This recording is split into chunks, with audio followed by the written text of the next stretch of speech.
के बारे में भी हम लोगों ने मांग की है और साथ इसके हम लोगों ने ये भी मांग की है कि भाई या तो ये जो यूपीएस है उसमें जो ओपीएस की सुविधाएं हैं उनको सरकार जो है वो डालने का काम करे और नहीं कर सकती है तो ओपीएस को भी बहाल करने का काम करे। अच्छा, ये रखा, ये भी हम लोगों ने कमीशन के सामने रखने का काम किया। बताइए सर, हम भी ये सवाल भूल गए थे, लोगों के दिमाग से लगता है ये उतर गया है, अभी फिर उसको जिंदा करने का काम किया है सर। तो चलिए, ये मुझे लगता है कि बहुत सारे कर्मचारी जो सुन रहे होंगे सर के मुंह से सुन रहे होंगे, जबकि फिर से यूपीएस में ओपीएस सुन के आपको भी अच्छा लगा। সমাধান হোৱা নাই আৰু নিৰ্বাচনৰ প্ৰাক মুহূৰ্তত এইখিনি সময়ত আমি অসম চৰকাৰ আৰু ৰাজনৈতিক মহলক আমি স্পষ্ট বাৰ্তা এটা দিব খুজিছো যে অসমৰ কৰ্মচাৰী সমাজে পুৰণি পেঞ্চনক বাহিৰে কোনো ধৰণৰ গত্যন্তৰ কথা নুবুজে, নুশুনে, নামানে। গতিকে সোনকালে নিজৰ নিজৰ স্থিতি স্পষ্ট কৰক। অসম চৰকাৰক আহ্বান জনাইছো, সোনকালে পুৰণি পেঞ্চন ব্যৱস্থাৰে আমাৰ কৰ্মচাৰী সমাজক সুৰক্ষিত কৰক।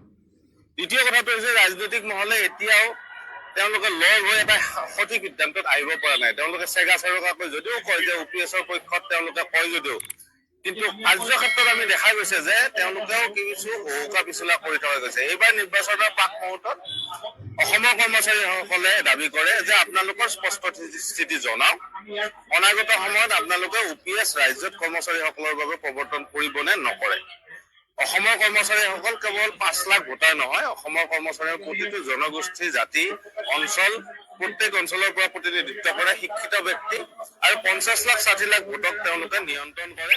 গতিকে সেইকাৰণে তেওঁলোকৰ স্থিতিটো আমি স্পষ্টভাৱে জনাটো বিচাৰিছো আৰু তেওঁলোকক আহ্বান জনাইছো যে আপোনালোকে নিৰ্বাচনী ইস্তাহাৰতে নহয়, নিৰ্বাচনী বিষয়তে নহয়, সমস্যাটো সমাধানৰ ক্ষেত্ৰত আপোনালোকে সকলো লগ হৈ আপোনালোকে সিদ্ধান্ত গ্ৰহণ কৰাৰ ক্ষেত্ৰত কি পদক্ষেপ লৈছে আমি কৰ্মচাৰী সমাজক জনাও। অনাগত সময়ত আমি কৰ্মচাৰী সংস্থা সংঘকো অনুৰোধ জনাইছো আমি বিভিন্ন ক্ষেত্ৰতে যে যিটো তেওঁলোকৰ এই মুহূৰ্ততো তেওঁলোকে কিছু কিছু কৰ্মচাৰী সংস্থা সংঘ এতিয়াও নিশ্চুপ হৈ আছে, তেওঁলোকক অনুৰোধ জনাইছো তেওঁলোকে আগুৱাই আহক এই সমস্যা সমাধানৰ কাৰণে। ইতিমধ্যে আমি উত্তৰ পূৰ্বাঞ্চলৰ সকলো ৰাজ্যৰে কৰ্মচাৰী সংস্থা সংঘ লগ হৈ এই সংগ্ৰামখন আগুৱাই নিয়াৰ আমি এটা পৰিৱেশ এটা সৃষ্টি কৰিছো আৰু অনাগত সময়ত অসমৰ লগতে উত্তৰ পূৰ্বাঞ্চলৰ 8খন ৰাজ্যৰ প্ৰত্যেক কৰ্মচাৰী সংস্থা সংঘই এই সংগ্ৰামত অৱতীৰ্ণ হ'ব। তাৰ আগতে অসমৰ কৰ্মচাৰীসকলৰ কাৰণে সুখবৰ এটা আহক আৰু মাননীয় মুখ্যমন্ত্ৰী মহোদয়ক অনুৰোধ জনাইছো, অসমৰ কৰ্মচাৰী সমাজক অনুৰোধ জনাইছো শীঘ্ৰে ওপিএছ পুনৰ ব্যৱস্থা বলবৎ কৰি আমাৰ কৰ্মচাৰীসকলক সুৰক্ষা প্ৰদান কৰক।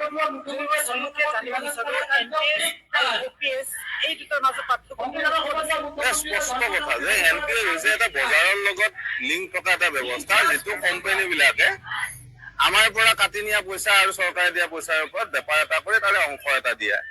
আৰু সেইকাৰণে সমাজৰ বিভিন্ন স্তৰত থকা আমাৰ অৱসৰী কৰ্মচাৰীসকলৰ অৱস্থা এতিয়া একদম দৈন্যতা হৈছে। আজি আহিছে অৱসৰীসকল, তেওঁলোকে 1200, 1500, 1800, 2000 পাইছে। আৰু ওপিএছ ব্যৱস্থাটো হৈছে সম্পূৰ্ণ সুৰক্ষিত ব্যৱস্থা, চৰকাৰে তাৰ দায়িত্ব লয় আৰু অৱসৰৰ পিছত চৰকাৰে প্ৰদান কৰে। আমাৰ মুখ্যতঃ কথা এইটো যে আমাৰ পুৰণি ব্যৱস্থাৰ মাজত যিখিনি আমাৰ সুবিধা আছিলে সেইটো হৈছে সন্মান আছিলে, সুৰক্ষা আছিলে, দায়বদ্ধতা আছিলে আৰু এটা মানে অৱসৰীসকলক সুৰক্ষা দিয়াৰ এটা দীৰ্ঘদিনীয়া প্ৰয়োজনীয় বিষয় এটা আছিলে, যিটো নোহোৱা কৰিছে এনপিএছ বিষয়টো। ইউপিএছ আনিছে, তথাপি ইউপিএছ বিষয়টোতো আমি সন্তুষ্ট নহয়। এইকাৰণে আমাৰ যিটো ধন কৰ্তন কৰা হৈছে তাক দিয়াৰ কোনো ব্যৱস্থাটো নাই। ঘূৰি পকি একেই মাৰ্কেট লিংক ব্যৱস্থা, গতিকে মাৰ্কেট লিংক ব্যৱস্থাৰ লগত আমি কোনো ধৰণৰ আপোচ কৰা নহয় আৰু অনাগত সময়ত আমি পুৰণি পেঞ্চন ব্যৱস্থা যেতিয়ালৈকে বলবৎ নহয় আমাৰ এই সংগ্ৰাম চলি থাকিব।